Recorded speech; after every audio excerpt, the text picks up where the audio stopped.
Siapa yang sudah diperiksa inspektorat? Angkat tangannya, angkat tangannya. Adakah masalah dengan apa tak sesuai dengan harapan? Yang saya tanyakan itu pada saat pemeriksaan di lapangan kemarin ada salah satu pekerjaan fisik itu volumenya 300 meter. Paham maksud saya? Karena pengeluarannya sama tetapi volumenya lebih, maka harus ada sesuaikan di RAB. Kalau pengeluarannya sama tetapi volumenya kurang, berarti ada sesuatu yang Anda lakukan pada fisik itu sehingga terjadi kekurangan volume. Setelah diukur ini Pak, didusuk deh, ternyata kelebihan bisa menghasilkan kapasitor Pak. Ini kan perkerasan. Ya, dipasikokan di pasitero bahasa berkasih itu.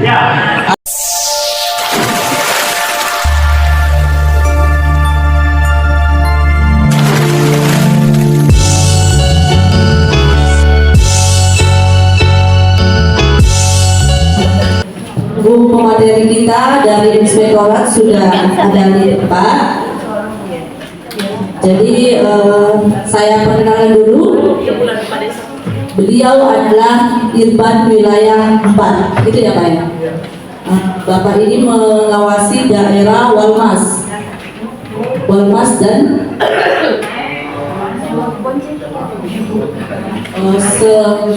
Sewalekram Lamasi. Jadi teman-teman yang daerah Walmas mungkin sudah tidak asing lagi sama beliau karena alhamdulillah amanah diberikan kepada beliau untuk mengawasi daerah Walmas. Sehubungan dengan materi Bapak yaitu pengawasan penggunaan dana desa. Kepada Bapak waktu dan tempat dipersilakan. baiklah, terima kasih Ibu Guru yang makin cantik juga. Terima kasih penanya. Assalamualaikum warahmatullahi wabarakatuh. Assalamualaikum warahmatullahi wabarakatuh. Selamat pagi, salam sejahtera untuk kita semua. Saya diminta untuk membawakan materi pengawasan penggunaan dana desa. Kalau di silabus, memang ini harus menjadi materi ketiga untuk semuanya. Kenapa? Karena yang pertama harus disampaikan adalah kebijakan Pemda dulu. Nah, setelah kebijakan Pemda, apa materi kedua Kak? Coba lihat di silabus. Karena ini harus menjadi materi ketiga. Apa tadi materi keduanya? Kan saya masuk ini pertama hari ini. Kemarin materinya pertama adalah kebijakan Pemda. Kedua apa?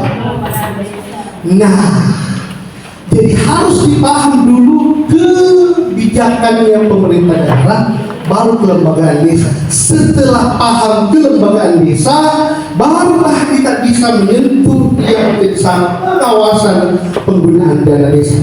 Bisa guys maju ini supaya Bapak Ibu di belakang dia. Bapak Ibu, saya akan lanjutkan materi ini. Saya hanya diberi waktu 90 menit. Harusnya materi ini 120 menit, tapi tidak apa-apa, nanti secancang. Yang penting paham. Ini nama saya. Tugas saya memang inspektur pembantu wilayah 4. Apa itu? Tugas saya adalah inspektur yang membawahi pengawasan khusus kalau di kecamatan, seluruh kecamatan sewalekram Lamasi dan desa-desanya. Jadi ada 91 desa. Nah, kalau dinas, bukan kecamatan desa saja. Dinas saya membawahi pengawasannya di KPSDM. Saya membawahi BPPR. Jadi kalau berurusan masalah fisik, wah, biar saya kepala dinas tidur, kalau ada yang salah saya colek. Pergi pemadam kebakaran dan dinas kesehatan. Baik, jangan nih lama-lama ini. Saya kasih sekarang dulu, hanya 30 detik. Yang pertama adalah apa itu keuangan desa? Ada yang bisa bantu? Ya Allah yang masuk di desa, pemerintah desa. Dia bilang begini, semua hak dan kewajiban desa yang dapat dinilai segala sesuatu berupa uang dan barang. Yang penting adalah kelakuannya dengan desa. Berarti itu keuangannya desa. Mau itu uang maupun dapat dinilai dengan uang. Makanya aset termasuk juga keuangan desa. Itu juga. Kemudian apa itu pengelolaan keuangan desa? Berarti semua kegiatan yang berikut tadi, perencanaan dilaksanakan, kemudian ditata usahakan, dilapor dan dipertanggungjawabkan. Itu yang disebut dengan pengelolaan. Nah sekarang apa itu pengawasan di pengelolaan? Panjang. Mau pengelolaan selesai tuh hasil apa LPG-mu. Bukan jika dibikinkan di satu orang. Pernah ada itu LPG saking rapinya. Lupa ganti nama desa itu ya. Saya sudah tahu tuh, yang bagian sini ini spesialisnya, bagian sini ini spesialisnya. Ketara itu. Dan model huruf, dan model kata-kata, dan model rapi-rapi ya sudah. Tahu ini di sini. Jangan itu tahu. Kurang asal diam dulu. Ya, berikutnya. Apa kegiatan pengawasan? Ini pernah ada. Saya tidak sebut maka persatuan ke bawah hari ini sudah tidak ada Bawaslu. Sekarang inspektorat. Apa itu kegiatan pengawasan yang kami lakukan terhadap desa? Iya tidak. Inspektorat itu pembinaan, pengawasannya pembinaan. Kalau sudah di APH dan cerita, saya tak terbukti. Dia mana dia? Ya kan? Tahu APH? Aparat pengawas. Mana dia? Nah, audit reguler, audit juga tertentu investigasi perhitungan. Nomor 4 ini audit penghitungan kerugian keuangan negara. Kami tidak bisa lakukan ketika tidak diminta oleh polisi atau jaksa. Jadi ketika ada yang mau surat pertama mengatakan bahwa kami akan melakukan penghitungan kerugian keuangan negara yang istighfar memang begitu 27 kali. Berarti ada laporan tapi tidak masuk ke kami. Masuknya KPK dan polisi, berarti ke jaksa. Nah, mereka bersurat ke kami, tolong hitungkan berapa kerugiannya. Nah, kalau itu yang kami kerjakan, ya kita maaf, selamat malam. Kami tinggal akan menghitung kerugiannya dan melaporkan ini metode total. Oke? Nah, kemudian evaluasi dana desa, konsultasi dan sosialisasi. Nah, apa ini asas-asasnya pengelolaan keuangan desa? Kalau ini 4 Bapak Ibu sudah ingat, sampai tidur bangun, selamat di lahir batin dunia akhirat. Apa itu? Yang pertama, asas pengelolaan keuangan desa itu transparan. Anda harus transparan, mudah diakses. Ya, ketika ditanya, umpamanya pertanggungjawaban, sudah ada di mobil. Saya tidak ada di mobil, ada terus di mobil itu umpamanya pertanggungjawaban dan sampai besoknya ada terus di mobil. Padahal dia sudah kembali ke desanya dan kami masih di kantor. Ternyata tidak ada LPG-nya. Gimana kalau bilang transparan? Berikutnya, akuntabel, partisipatif, untuk bukan kabupaten dulu. Untuk bukan kabupaten dulu, karena kebetulan yang tadi itu ada di gelar panjang-panjang CICAD, saya biasa juga diminta tenaga untuk memeriksa kolaboratif di kabupaten atau di kota lain, Sulawesi Selatan dan Barat. Nah, kemudian tertib disiplin anggaran. Ini dia 4 data ditaruh di dompet kah? Ditaruh di kasihan jiwa-jiwa kah? Asalnya 4 kita ingat ya, penting transparan, akuntabel, partisipatif. Ini penting, partisipatif itu boleh didengar orang, masyarakat. Kemudian jangan kerjanya kayak tukang sate, iya tukang menggarangkan pertanggungjawaban, ya tukang mentoy-doy. Ini dia semuanya. Ada yang begitu, udah ganti. Ya, nah. Ini dia. Ini ambil saya lagi bahan ini. Pertama itu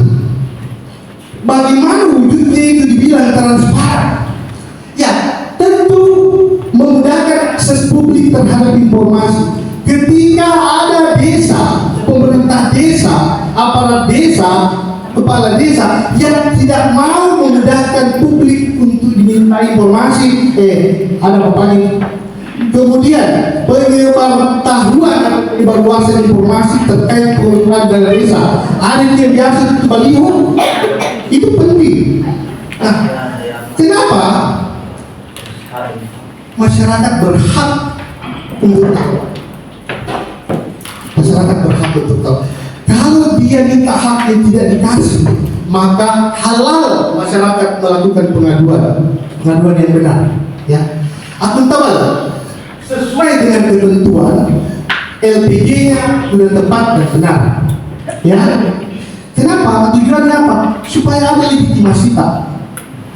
Ketika ada fitnah di luar atau bendahara, tapi ketika Anda bisa mempersembahkan LPG dengan akuntabel, Anda bisa katakan, fitnah, ini silakan akses LPG saya. Ya, pertanyaan akuntabel. Terserah untuk istri, you don't care, kita tidak peduli. Nah, apa keadaan, kita tidak usah peduli. Kenapa? Anda bisa akses bos. Anda minta hak untuk tahu, saya kasih. Nah, partisipatif, terlibat efektif masyarakat, tertib disiplin. Kenapa selalu ditaruh di bawah ini? Karena biasa kita lupa. Nah, kenapa ditaruh di bawah? Karena biasanya penjelasan akhir itu yang diingat. Tertib dan disiplin itu 3 hal. 1, taat hukumnya, tepat waktu dan tepat jumlah, dan sesuai aturan. Taat pada peraturan hukum, tepat waktu, tepat jumlah, sesuai aturan. Salah satu ini tidak, berarti Anda tidak tertib. 3 harus terpenuhi. Ini on time sama saya, Ibu Nen bilang hari Selasa saya sudah datang hari Senin. Iya, tapi tidak tepat jumlahnya. Perlu semuanya ini, saudara-saudara. Nah, sekarang ini serba-serbi dana desa, ya. Ini penting. Tujuannya, tahu nggak itu dana desa kenapa bisa ada? Ada yang tidak jelaskan saya. Kenapa ini dana desa bisa ada? Ketika lahir undang-undang desa berbarengan dengan ada dana desa. Wah, banyak ini akhirnya desa-desa bisa jadi kaya. Duit sudah tidak di dropping, duit sudah tidak diminta-minta, dinulis-nulis lagi orang sama kabupaten. Karena masing-masing sudah punya peruntukan kan? Nah, tujuannya apa sebenarnya? Supaya desa itu maju, mandiri, demokratis. 3 hal. Tidak maju saja, tapi harus mandiri. Tidak mandiri saja, harus demokratis. Itulah makanya dana desa pendekatannya harus partisipatif. Semuanya harus dilibatkan karena terpenuhi 3. Ya, bagaimana perencanaannya? Dia harus dibahas dan diputuskan dalam musyawarah. Tidak boleh diputuskan di dalam kamar Pak Kades. Tidak boleh diputuskan berdua di Pak Desa dengan bendahara. Ya, nah, saya lebih baik bicara begini dibanding nanti kalau nanti ada di pemeriksaan apa mau dibilang? Kalau ada di kalimat bilang begini, saya bilang memang kematian tidak ada gunanya.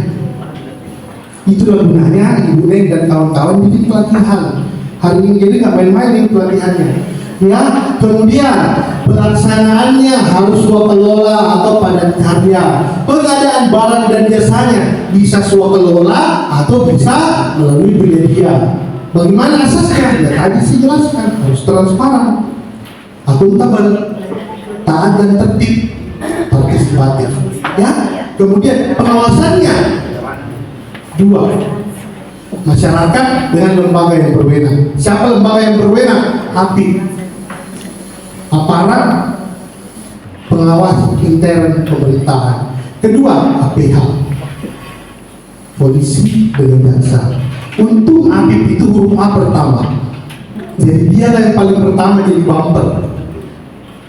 Ya, nah, laporan atau LPG-nya ya harus benar sesuai dengan kenyataan dan tepat waktu, tepat jumlah. Kalau LPG kan tidak benar, ya nanti Ibu Neng lagi yang pusing. Kalau sampai di Ibu Neng tidak apa-apa, tapi kalau sudah sampai di saya lain cerita. Ya, Nah, persoalan dana desa nggak usah di-skip. Nah sekarang dana desa, saya tidak mau menakut-nakuti, tapi potensi penyimpangan dan penyalahgunaannya apa sih? Banyak. Akedoi mau dikiro. If we talking about money, ake mau bicara untuk tentang duit, lain cerita. Kadang kita lupa Tuhan. Iya, serius. Apa itu? Nah, pertama ya, kecenderungan terjadinya penyimpangan pengelolaan dana desa dua di garis. Ada yang pertama hilang. Biasanya kenapa nih? Hilang kaya. Nah, hilang. Apa? Ada juga memang disengaja. Jadi dua gitu. Pertama, tidak murni kesalahannya kepala desa. Kenapa? Ya, apa? Hilang. Apa itu biasa ada? Ini. Kesalahan bisa terjadi karena kelemahan dalam administrasi keuangan. Makanya ibu-ibu, bapak-bapak bendahara, kaum keuangan, terus siapa-siapa yang berurusan dengan pengadaan barang dan jasanya, jangan ceburkan kepala desa masuk dalam jurang kehancuran. Karena apa? Karena kita yang salah dan lemah dalam administrasi. Kalau kepala desa orang baik-baik, ada urus betul rupiah. Dan kita yang lemah. Jawabannya apa? Ikuti pelatihan. Oke. Tepatnya dulu tuh panitia kadang-kadang. Ya kan? Nah, kemudian terjadi kesalahan perencanaan. Itu yang saya bilang tadi, ketika kita gagal merencanakan, insya Allah gagal terus gitu. Betul kan? Jadi ada buahnya kalau kita berencana tapi tidak dilaksanakan daripada salah-salahnya berencana. Iya, betul ya. Namanya siapa, Mbak? Nah, berikutnya terjadi kesalahan dalam penyusunan laporan. Ingat, saya tidak bilang ini boleh, tapi ini dimaafkan. Kenapa? Sepanjang Anda bisa tunjukkan, kenapa 5 juta di situ, 4 juta di realisasi, berarti ada keliru sedikit, ya udah dikoreksi. Sepanjang Anda bisa pertanggungjawabkan, ya. Nah, ini juga paling biasa. Apalagi kalau dikatakan tanda juga kesalahan estimasi biaya. Pernah itu dia rencanakan, saya nanti Pak di sana tempat begini 10 juta kan, ternyata salah ranking. Tanggung pulau Bimesa adegannya kurang 21, ya kan? Tapi itu bisa dimaafkan. Nah, ini yang parah karena anti sengaja memang ini murni kesalahan. Ada sengaja.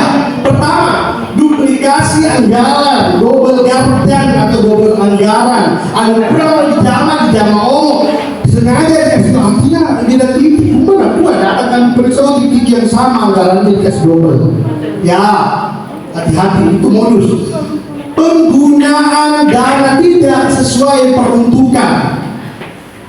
Sudah dibilang bahwa sekian persen untuk ketahanan pangan. Ketahanan pangan itu jangan kau bikin sesuatu yang tidak berkaitan.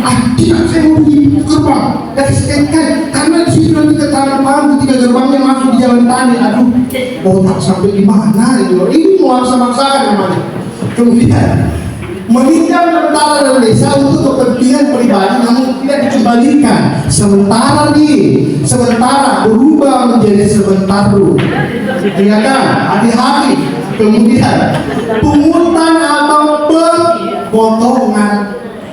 Hati-hati. Membuat kegiatan atau proyek fiktif ini yang banyak dilakukan. Mudah-mudahan tidak ada yang di sini.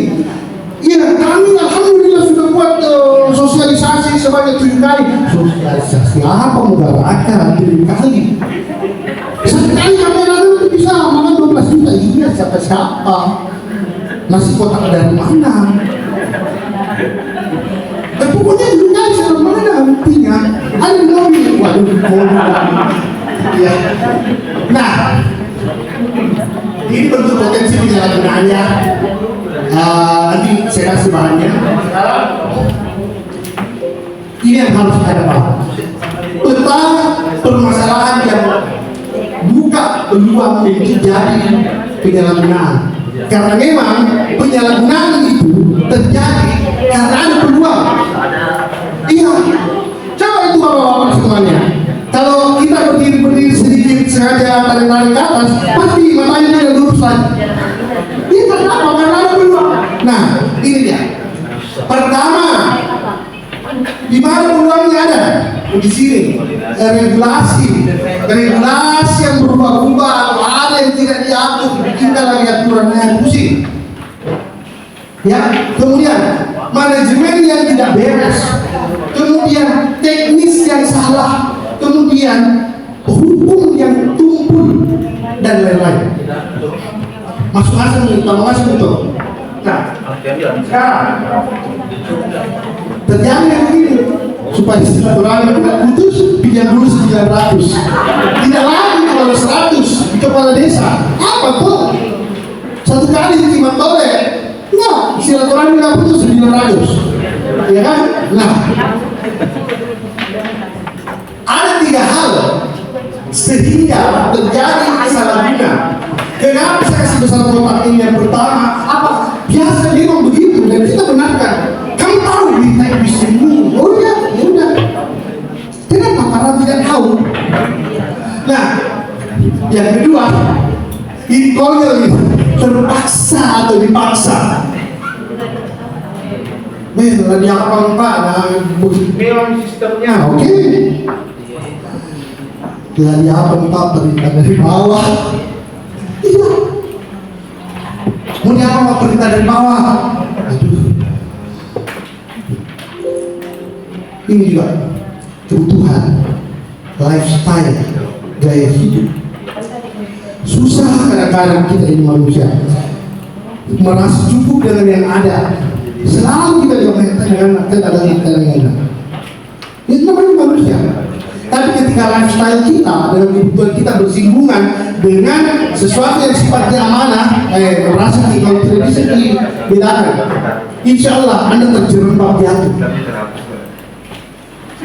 Ketika kita merasa sulit, lebih baik hindari. Kenapa saya lebih memilih pada bidang pemeriksaan? Padahal saya punya segudang sertifikat untuk pengadaan barang dan jasa, tapi bilang tergoda. Jadi baik saya berdiri pada fungsi pengawasan. Saya jadi pegawai negeri sejak tahun 2005. Berapa tahun itu? 18 tahun. Saya pernah bersinggungan dengan umum dan sebagainya. Memang begitu. Apalagi udah lagi sahote. Iya. Nah, yang terakhir maksa. Kalau ini pertama derajatnya masih di atas, masih bisa dimaafkan. Yang kedua juga nanti kita teliti baik-baik. Ini yang ketiga yang susah dimaafkan.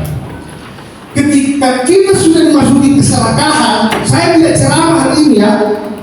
Tapi kalau saya katakan, kalau kita sudah diikuti keserakahan, tidak pernah ada apa-apa cukup. Saya bilang, daripada saya dari perangkat di sini. Oh ya, tolong panitia itu lagi undang saya lagi nggak apa-apa, lu nggak bayar juga nggak apa-apa. Saya cuma saya cuma mau bilang jangan sampai kita dimasuki keserakahan karena Pertamina berapa masuk neraka dan di sini berapa? 1 M. Semua di atas 600 ton. Coba ketika ini keserakahan sudah bercokol langsung tanggal bantu 200 bangun dari realisasi terus 250 bagian kursi sana dibagi-bagi. Coba daripada saya ente belum percaya sudah salah anak-anaknya ya kan. Sekarang lama ini sudah hampir setengahnya materi lewat setengah. Ini contoh-contoh temuan di desa yang pernah saya dapati. Jadi ingat ini baik-baik. Tadi ada juga begini. Pertama, administrasi pengelolaan keuangan belum dikerjakan secara tertib, biasa, wajar.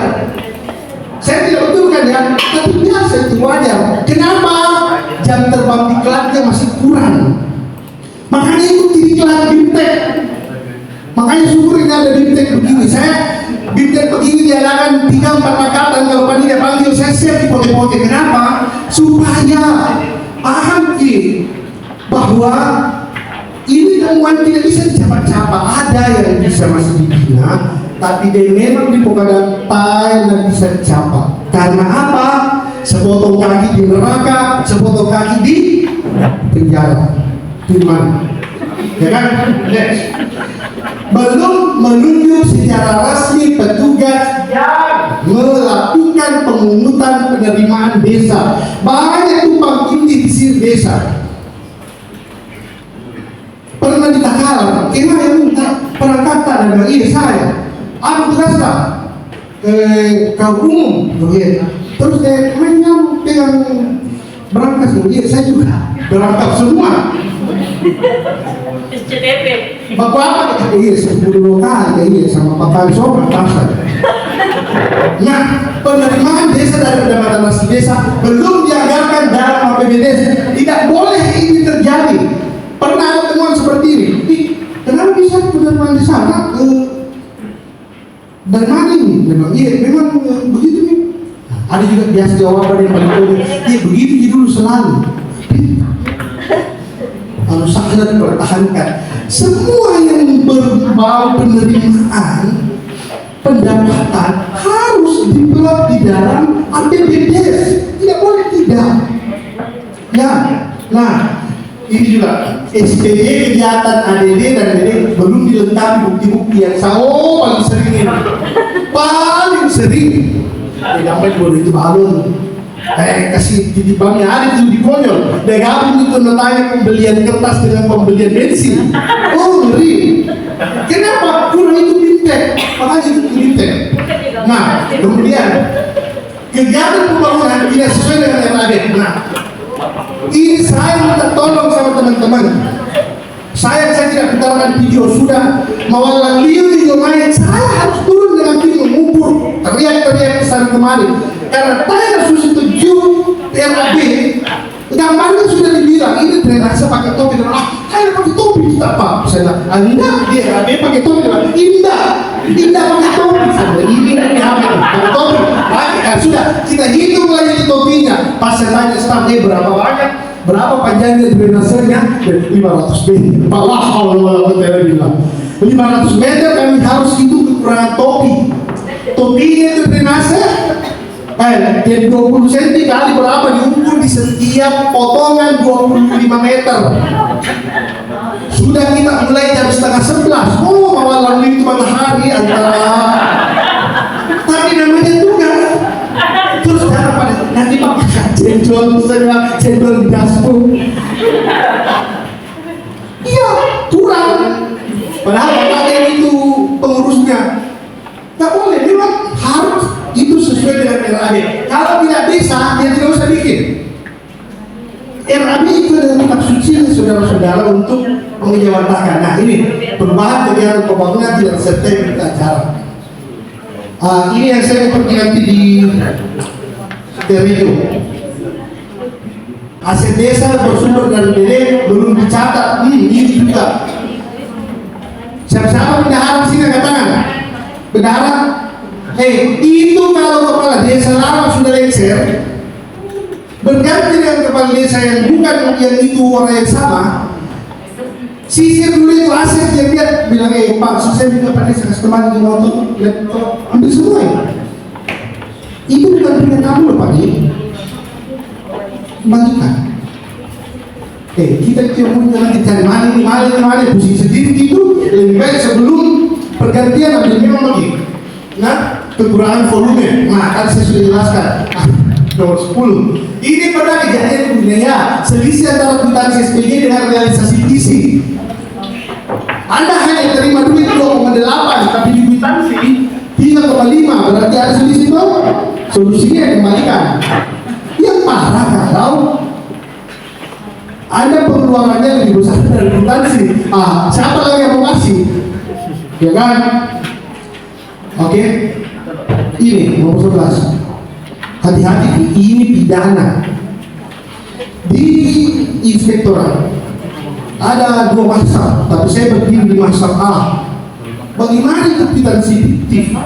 Saya bilang, membuktikan fiktif tidak kwitansi sederhana. Kalau barangnya sama dengan yang tertulis di kwitansi, berarti kwitansi tidak fiktif. Tetapi manakala ada tertulis di kwitansi tidak ada barangnya, berarti dia fiktif. Di sini perlu ditelusuri.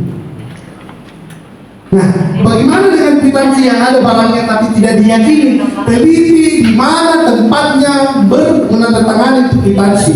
Ya, saya pernah dengan tim melakukan pemeriksaan reguler, tapi akhirnya kami minta penambahan waktu.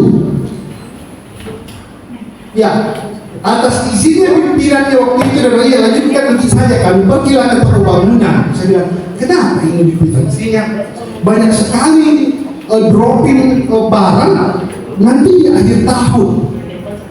Betul tidak? Kami cek di toko dan betul nih Pak, itu kwitansi yang saya tanda tangani sesuai dengan transferannya di bulan Desember.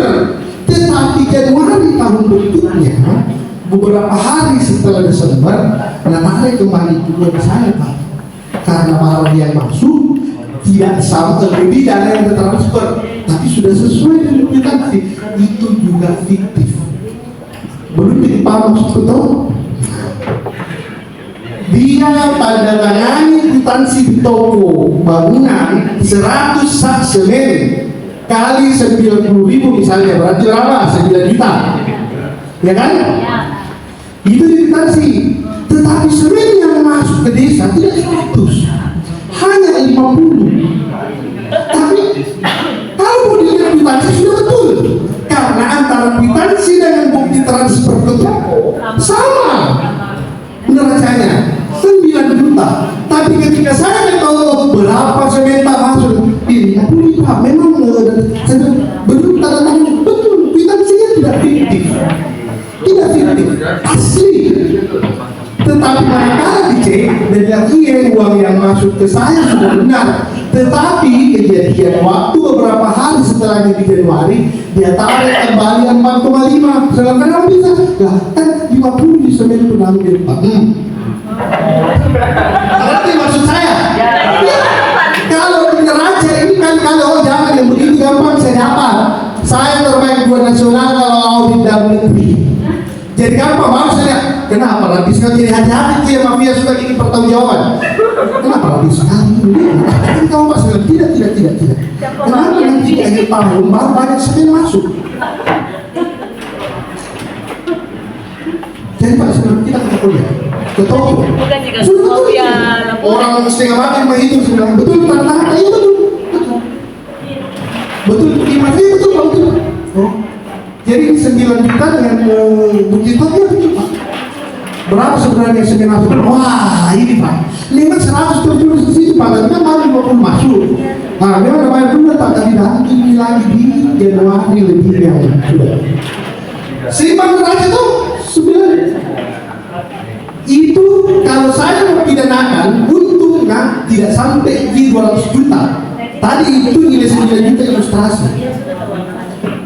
200 juta dari 10.000 saya teruskan ke kejaksaan.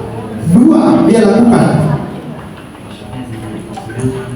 merugikan negara dan money laundering. Dia cuci itu uang seolah-olah terpakai beli semen, tapi tidak semua dipakai beli semen. Hati-hati, pembayaran hutang tidak sesuai ketentuan. Nah ini juga Pak Cece, Pak Tobi, semuanya 5 Pak. Baru situ Charles, Bonas, Rai, 5 juga dari 10, padahal 5 di orang. Tapi 10 yang bertanda tangan. Makanya peraturan sekarang tidak boleh pakai nama gelaran, harus nama sesuai KTP untuk membayar HOK, hari orang kerja. Kan di situ banyak. Mana orangnya ini saya mau cek dulu. Wih ada Kumurwani. Kalau ada daerah tertentu kalau dicari orangnya sama aja orang. Wih Kumurwani. Berapa banyak orang Kumurwani di sini? Ya. Jadi ada memang itu daerah. Saya tidak usah dengan siapa supervisornya. Bukan Pak Habib. Bukan saya memang di menghindari memang berotak salah kalau saya berarti ada sesuatu yang mau bikin. Nah, ini next, laporan hasil pengawasan pengelolaan keuangan desa oleh apit daerah disampaikan kepada bupati. Ya, dalam hal laporan hasil pengawasan apit, satu, terdapat indikasi salah guna wewenang dan atau kerugian keuangan desa, inspektur kabupaten dan atau inspektur pembantu wilayah wajib melaporkan kepada inspektur provinsi. Kalau terdapat indikasi tindak pidana korupsi, maka pimpinan apit, inspektur atau inspektur bantu wajib melaporkan kepada APH. Kalau ada salah guna wewenang gampang ke provinsi, tapi kalau ada indikasi tipikornya wajib dilaporkan ke APH, dan itu tidak bisa ditawar. Kalau saya tolong ini kita kasih ingat Pak Kadista termasuk kita ya, karena kolaborasi itu hasil pengawasan pengelolaan keuangan desa oleh apit inspektorat wajib ditindaklanjuti oleh kepala desa dan atau pihak terkait paling lama 60 hari. Kalau ada selisih harus Anda kembalikan, maka selepas laporannya terbit hitung 60 hari harus ditindaklanjuti. Lah dicicil raka, di kes raka, di apa raka, pokoknya 60 hari harus selesai. Ya. Dalam hal hasil pengawasan ini belum ditindaklanjuti, maka ada sanksi administrasi sesuai ketentuan yang berlaku. Macam-macam sanksi administrasinya. Salah satunya adalah pemberhentian atau pengusulan untuk diberhentikan. Itu sanksi administrasi juga. Nah, pengaduan masyarakat. Tidak, ingat tadi saya bilang, ketika Anda tidak membuka ruang transparansi dan partisipatif, maka tunggu itu pengaduan datang, pengaduan yang benar. Karena ada juga pengaduan yang terlatih. Iya, mungkin karena ya interest pribadi, tapi di sensor tuh kali tahu yang mana benar dan mana bukan. 7 jenis tipikor, 7 jenis tindak pidana korupsi. 1, merugikan keuangan negara. Kan begitu terus sih. Yang ada di kepala itu, kalau yang penting tidak merugikan negara, bukan juga korupsi, jangan dulu. Suap menyuap, korupsi itu. Ketika mana kira kalau perasa ada memang sisipan, berarti Anda menyuap itu. Dalam LPG seperti kenapa kepala LPG-nya ada amplop dalam, hati-hati. Anda menyuap itu namanya penggelapan dalam jabatan. Pemerasan itu tadi yang pemotongan, itu pemerasan sebenarnya. Karena orang tidak mau, tapi dipaksa. Perbuatan curang, kemudian benturan kepentingan dalam pengadaan, dan yang terakhir gratifikasi. Beda gratifikasi dengan suap menyuap ya. Suap menyuap itu dikasih mengambil duluan supaya dia selesai. Gratifikasi dia jual, akhirnya semangat cukup itu. Nah, pas dikasih gratifikasi itu, ya. Nah, benturan kepentingan dalam pengadaan. Adanya Pak Desa yang punya usaha walas, padahal ada 4 pengusaha walas di daerahnya. Dibuatlah bagaimana caranya ini? Berarti kita harus tunjuk penyedia untuk desa. Hari percaya pada saya, pemenang hari itu. Hari yang menang. Bicara lagi memang sudah sesuai, tidak. Ketika kita telusuri, ada benturan kepentingan, hati-hati, tipikor juga. Nah sekarang, bagaimana mencegah? Inilah gunanya yang diklat, karena nanti akan dilatih nanti setelah materi saya. Bagaimana mencegah penanganan penyimpangan ini dari desa?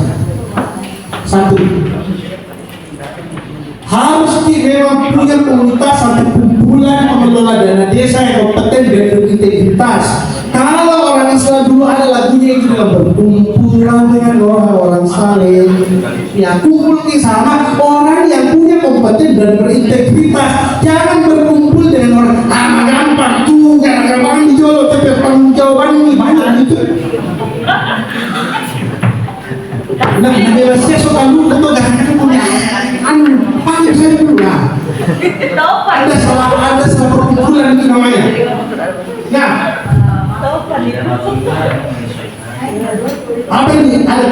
bilang yang pertama, pemimpin sistem dengan saranata dan pengawasan tak harus efektif.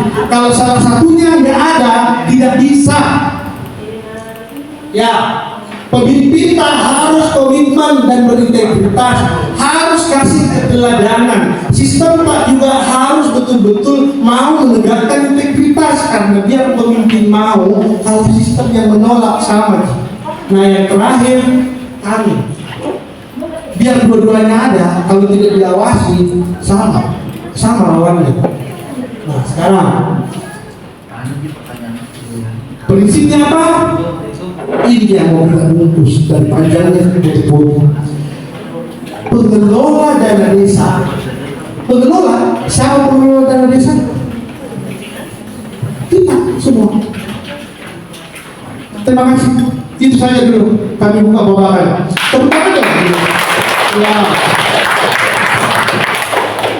Lambat selesai, saya lihat dulu mukanya supaya kita identifikasi masalah desa. Tolong Aisan, masalahnya ada yang mau ditanyakan ke inspektur? Enggak, atau angkat tangan siapa yang sudah diperiksa inspektorat? Siapa yang sudah diperiksa inspektorat? Angkat tangannya, angkat tangannya. Adakah masalah dengan apa tak sesuai dengan harapan-harapan? Saya wabarakatuh. Terima kasih atas kesempatan yang diberikan kepada saya. Saya Sri Nurjaya dari Desa Dampan. Kebetulan kemarin Desa Dampan selesai pemeriksaan inspektorat langsung ke lapangan. Di sini Pak yang saya tanyakan itu pada saat pemeriksaan di lapangan kemarin ada salah satu pekerjaan fisik itu volumenya 300 meter. Faktanya di lapangan yang terrealisasi karena sebelum dikerjakan kemarin yang fisik itu sudah pernah pengerasan, tapi masih ditambah lagi. Kan kondisinya sudah keras Pak. Jadi realisasi di lapangan itu melebihi di RAB. Bertambah 100 meter jadi 400. Lebih dari RAB? Iya. Alasannya itu Pak,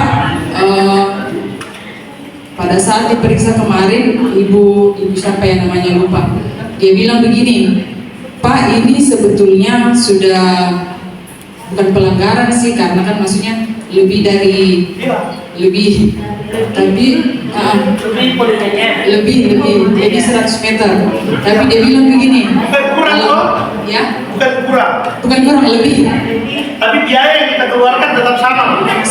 Ya, karena base-nya di bawah itu sudah terlalu duluan. Iya, sudah keras duluan Pak. Jadi ketinggiannya itu berkurang. Apa perintahnya? Perintah dari inspektorat itu bilangnya kalau bisa disesuaikan saja di RAB. Tapi maksudnya begini Pak, kalau kita sesuaikan di RAB kan sudah keras. Bukan, maksudnya kan sudah pernah dikerjain jalan itu.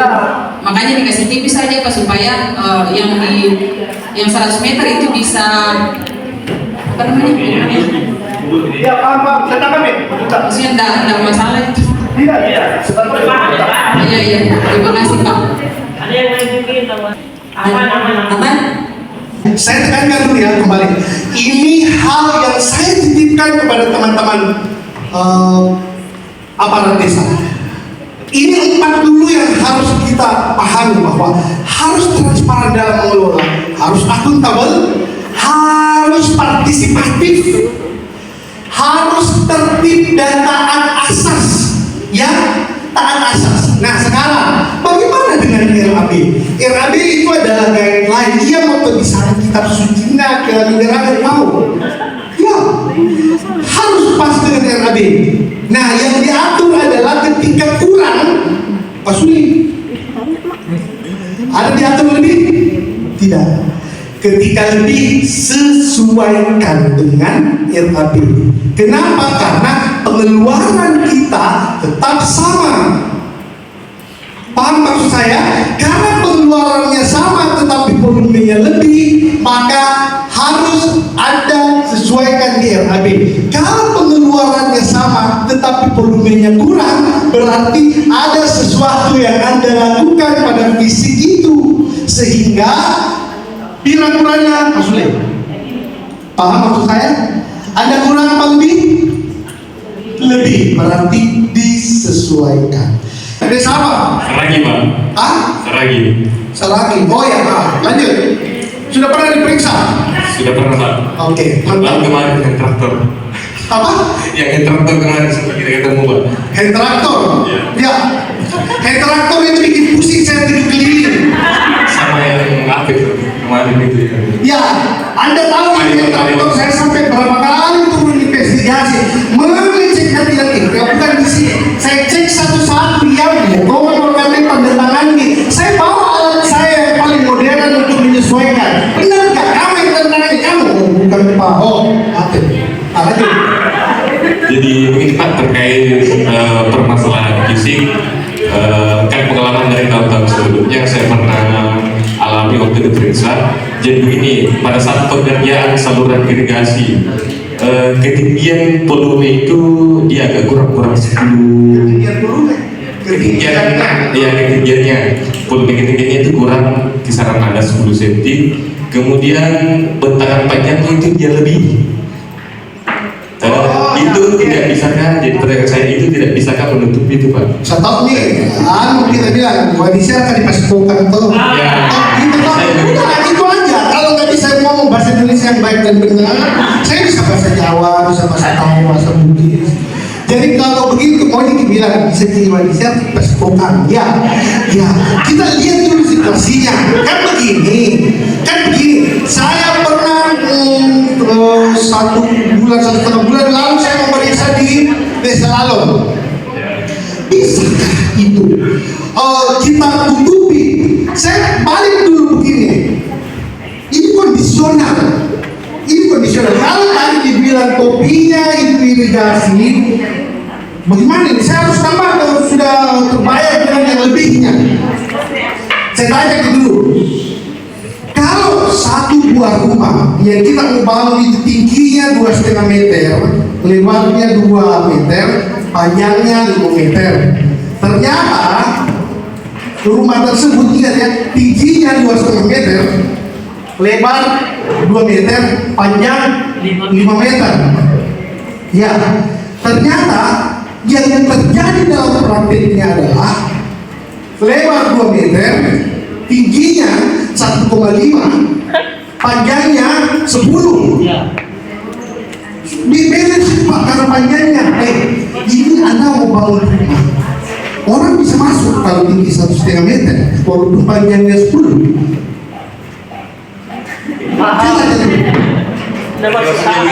Artinya Paham jadi maksudnya. Untuk memasukkan sesuatu harus kita lihat dulu asasnya. Nah, kalau kayak topi bisa. Nah, ketinggian itu dulu. Jangan sampai kekurangan bagi tinggimu tidak ada gunanya irigasi, meluber itu air. Benar berapa kerugiannya, untuk bukan saya yang berbesar. Tidak bisa dibongkar. Tidak bisa. Coba bayangkan, ini irigasi gunanya itu apa? Air. Nah, kalau ini yang bermasalah, kemudian terbayang dengan panjangnya Pak.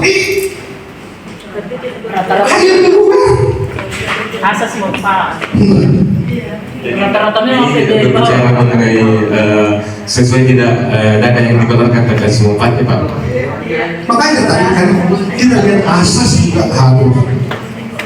Ya, nah ada yang bisa kalau hanya sekedar kopi atau yang dalaman. Nah, ada juga yang bilang ini tidak di mata sapi, harusnya mata sapi, di bawahnya harus itu teknis. Nah, tapi kalau irigasi masalah tinggi, ya mau digarangkan irigasi kan untuk atur air. Nah, kalau air dimasuk luber, kalau kekurangan tinggi, apa kasusnya? Ya kan? Nah, itu. Bersyarat. Tanya atas kesempatannya, Pak. Jadi kembali kami dari Wanita mau bertanya tentang fisik juga, Pak. Ya, kenapa Pak?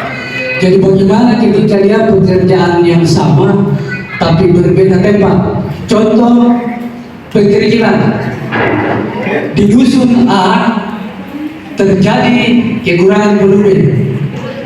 Setelah diukur ini Pak, di dusun B ternyata kelebihan bisa konser dari pasitero itu Pak. Ini kan perkerasan. Ya, di pasikokan, di pasitero, bahasa bahasa itu. Artinya ini perkerasan, bukan drenase irigasi. Ya. Masih ada?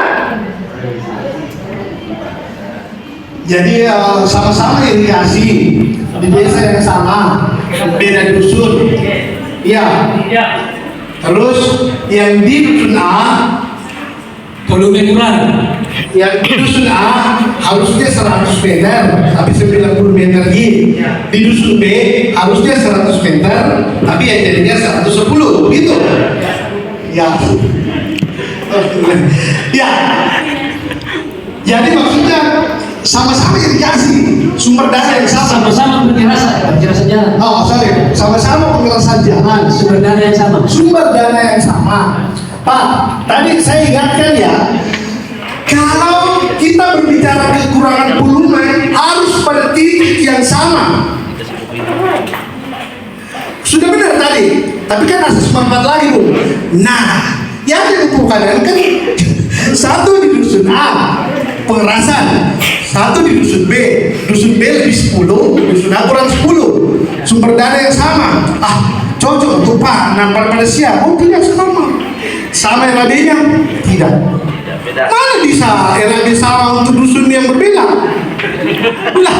Udah selesai jawabannya, tidak bisa. Bagaimana caranya mau dikasih? Andaikan sama-sama pengkerikilan di desa yang sama, dusun yang sama. Nah, ternyata ketebalannya yang kurang karena case-nya siapa tadi tuh? Ibu ini boleh. Tapi kalau dusunnya berbeda, RAD-nya berbeda dong. Kita tidak taat asas namanya. Kenapa Pak? Ya. Nah, yang saya ingatkan sekali lagi, rencanakan dengan baik. Anda gagal berencana, maka gagal implementasi. Yang orang yang merencanakan tahu, ya disusun memang rencananya saya mau begini, pelaksanaan seperti ini, dikerja seperti ini, dimulai saat ini, selesai pada saat itu. Harus direncanakan semua aspek waktunya, teknisnya dan sebagainya, termasuk alternatifnya. Mau melakukan apa? Ya itulah gunanya ada planning berikutnya, ada planning B. Aki gagal metumpa mo, ya kan? Yang berbasis risiko. Sampai di sini paham apa itu? Tepuk tangan dulu dong. Terima kasih. Ya.